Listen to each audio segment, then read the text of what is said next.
The champagne flutes clinked around the table as Thomas's father, Richard Bennett, stood to make a toast. The private dining room at Le Chateau littered with crystal and old money, making my simple black dress feel woefully inadequate. To my son Thomas and his interesting choice of bride, Richard announced, his eyes sliding over me with poorly concealed disapproval. May your union be as successful as Bennett Development has been for the past 30 years. Polite laughter rippled through the gathering of Thomas's family, all successful executives, lawyers, and doctors. I smiled tightly, feeling Thomas's hand squeeze mine under the table. We'd been dating for 2 years, but this was my first formal introduction to his extended family. So far, it wasn't going well. So Olivia, Thomas's Aunt Margaret leaned forward, pearls swinging. Thomas mentioned you work in events, planning parties, and such. I own Mitchell Wedding Planning, I clarified. We specialize in luxury destination weddings. How quaint, she replied with a tight smile. I suppose someone has to organize these things. Before I could respond, Richard chimed in from across the table. A wedding planner? That's barely a real job. He laughed heartily, looking around for support, which his family eagerly provided.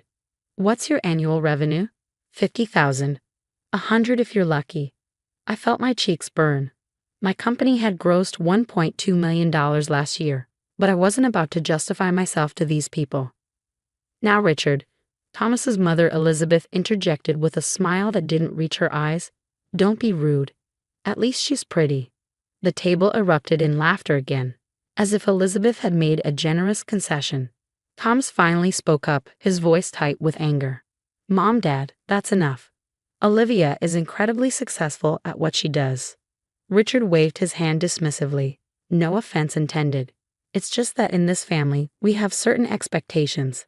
The Bennett name opens doors, and we've all worked hard to maintain our reputation in Chicago's business community. Speaking of business, Thomas's brother Maxwell cut in, clearly trying to change the subject. How's the lakefront tower project coming along, Dad? Richard's expression clouded momentarily before he recovered. Just some temporary financing hurdles. Nothing to worry about. We're meeting with Midwest National next week for the construction loan. The conversation shifted to safer territory, but the damage was done. Throughout the meal, the subtle digs continued. Comments about my middle-class upbringing, questions about whether I'd be playing with flowers and dresses forever, and speculation about whether I could adapt to the Bennett lifestyle. Later that night in our apartment, Thomas apologized profusely. They're snobs, Liv. I'm so sorry. Once they get to know you, they'll see how amazing you are. I wasn't so sure. The Bennetts had made it clear they thought Thomas was slumming it with a mere wedding planner. What they didn't know, what almost no one knew, was exactly who Mitchell Wedding Planning's clients were or who my family really was. 3 weeks later, I was in my downtown office reviewing a contract for a Saudi prince's daughter's wedding when my personal phone rang. The caller ID showed Mitchell Financial Holdings. Hi, Dad, I answered, swiveling to look out at the Chicago skyline. Olivia, how's my favorite entrepreneur? My father's warm voice was a balm after the previous weeks of cold interactions with the Bennetts. Busy. The Sheikh Al Fayed's wedding is going to be our biggest event yet. 400 guests, 3 days of celebrations. That's my girl. Listen, something interesting crossed my desk today. Bennett Development has applied for an emergency construction loan. Apparently, their primary lender pulled out at the last minute, and they're scrambling to keep their lakefront tower project afloat. I straightened in my chair. My father, Jonathan Mitchell, wasn't just any banker. He was the CEO of Mitchell Financial Holdings, one of the largest private banking institutions in the Midwest. Our family had been in banking for 3 generations, managing wealth for some of the most influential families and governments around the world. Is that so? I kept my voice neutral, though my mind was racing. Yes. Quite a substantial amount, $24 million. The loan committee flagged it because of some concerning fluctuations in their recent project's profitability. They're overleveraged, and you're telling me this because... My father chuckled. The loan officer noticed your name connected to Thomas Bennett in our family office records. He thought there might be a potential conflict of interest, given your engagement. I twirled a pen between my fingers, thinking, do the Bennetts know who you are? Who we are? Apparently not. Richard Bennett addressed his application to the loan committee with all the confidence of a man who assumes approval is a foregone conclusion. The irony wasn't lost on me. The Bennetts, for all their posturing about family connections and business acumen, had no idea that my father controlled a financial institution with assets exceeding $50 billion. My quaint wedding planning business was simply my passion project, something I'd built from scratch without using the Mitchell name or connections. What are you planning to do about the loan? I asked carefully. That depends. The application has merit, but it's borderline. Their financials show they've been spending lavishly, while their last few projects came in over budget. The committee could go either way. He paused. Though I must say, Richard Bennett's reputation for arrogance precedes him. They're not good people, Dad, I said quietly, remembering the humiliation of that dinner. Thomas is different, but his family. They made it very clear they think I'm beneath them. Another pause. I see, my father's voice had cooled considerably. Then perhaps Mr. Bennett should learn that appearances can be deceiving. 2 days later, my father called again. The loan committee has made their decision. Given the risk factors, Midwest National is declining Bennett Development's application. I felt a complicated mix of emotions. Vindication, certainly, but also concern for Thomas. Will they find financing elsewhere? Possibly, but not quickly and not at favorable rates. Our rejection will raise red flags for other lenders. Richard Bennett made quite a scene when he received the news. Demanded to speak to the bank president. And did he? My father's laugh held an edge. Indeed. I took his call personally. I may have mentioned that our risk assessment was thorough, and that perhaps he should be more careful about dismissing people based on their occupations. Dad, you didn't. I also suggested that if he needed character references in the future, his future daughter-in-law comes from a family with considerable financial expertise. I closed my eyes, imagining Richard Bennett's face as realization dawned. How did he react? Let's just say I don't think you'll have any more problems with the Bennetts underestimating you.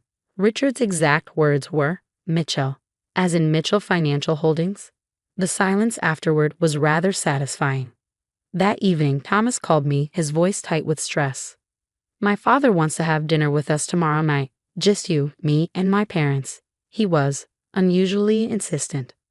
The next night found us at the Capitol Grill, a significant step down from Le Chateau, but still upscale. Richard and Elizabeth Bennett were already seated when we arrived. Richard stood immediately, something he hadn't bothered to do at our previous dinner. Olivia, Thomas, thank you for joining us on such short notice. His smile looked painful. Elizabeth was equally transformed, reaching out to squeeze my hand. Lovely to see you again, dear. That's a beautiful dress. Throughout the appetizers, the conversation remained painfully polite, with Richard and Elizabeth asking thoughtful questions about my business and commenting on how entrepreneurial spirit was so admirable. Thomas looked increasingly confused by his parents' behavior. Finally, as our main courses arrived, Richard cleared his throat. Olivia, I believe I owe you an apology. My comments at our last dinner were inappropriate and uninformed. I've recently come to understand that appearances can be deceiving. Elizabeth nodded vigorously. We were terribly rude and we're deeply sorry. Thomas glanced between his parents and me. What's going on here? You two have never apologized for anything in your lives. Richard's smile tightened. Let's just say I've had a humbling business experience recently. Our lakefront project ran into some financing issues. I heard, I said neutrally, cutting into my steak. Midwest National declined your loan application. Richard's eyebrows shot up. Yes, how did you? My father mentioned it. Your father, Richard repeated carefully. Jonathan Mitchell. Thomas put down his fork. Wait, Mitchell as in? Mitchell Financial Holdings, I confirmed. My family has been in banking for 3 generations. My great-grandfather founded what became MFA in 1927. The color drained from Elizabeth's face. But, your wedding planning business is something I built myself because I love it. Our clients include royal families, tech billionaires, and celebrities who value privacy and discretion. That's why you won't find our portfolio splash across social media. Richard looked like he'd swallowed something sour. So when I said that being a wedding planner is barely a real job, yes, that was unfortunate timing, considering my father was reviewing your loan application the following week. The bank president I spoke with, Richard said slowly. That was your father? I nodded, taking a sip of wine. He mentioned you had a memorable conversation. Thomas was staring at me. Liv, why didn't you tell me who your family was? I turned to him, momentarily concerned. We'd never discussed my family's wealth because it had never seemed important to our relationship. Would it have mattered? Of course not, he said immediately. I could have prepared better for meeting your parents. And I would have warned my family not to act like such entitled jerks. Richard cleared his throat again. About the loan. I don't suppose. The loan decision was made by the committee based on financial considerations, I said firmly. My father doesn't overturn sound business decisions for personal reasons. That said, he mentioned your application had merit, despite some concerning patterns in your recent projects. Hope flickered in Richard's eyes. If you're willing to adjust your business plan to address those concerns and perhaps scale back some of the more extravagant elements of the design, Mitchell Financial might reconsider a modified proposal. That would be extremely generous, Richard said, humility sitting awkwardly on him like an ill-fitting suit. Elizabeth leaned forward. We really are sorry, Olivia. Our behavior was inexcusable. I wasn't entirely convinced of their sincerity, but I was willing to give them a chance, for Thomas's sake.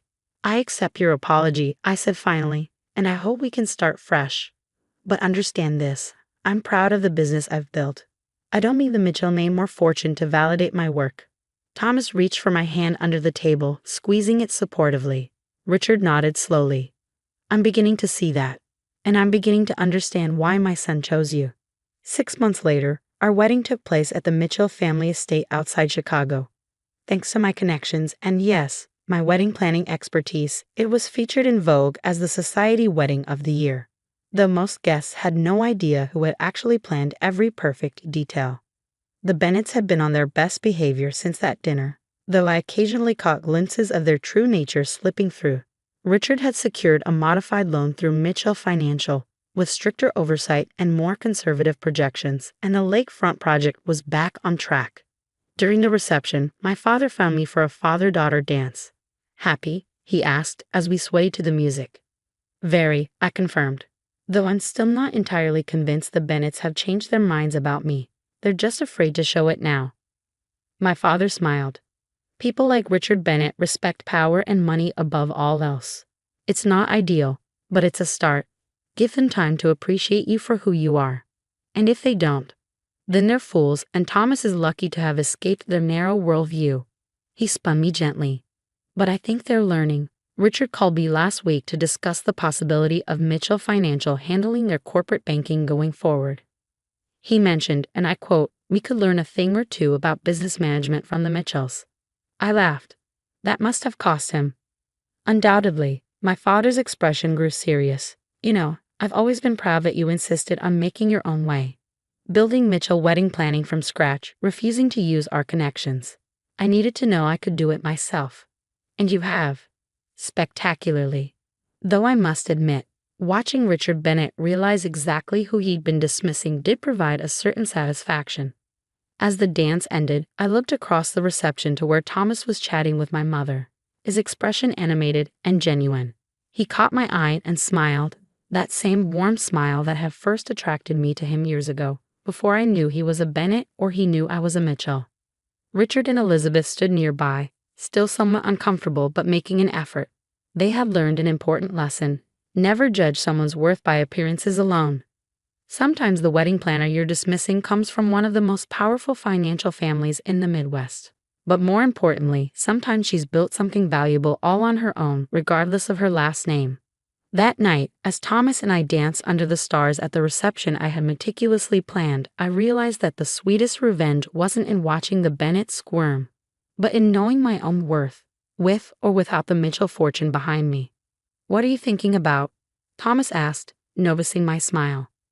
Just that appearances can be deceiving, I replied, and that's not always a bad thing. He laughed, spinning me under the twinkling lights. Here's to surprising people for the rest of our lives. I couldn't have planned it better myself.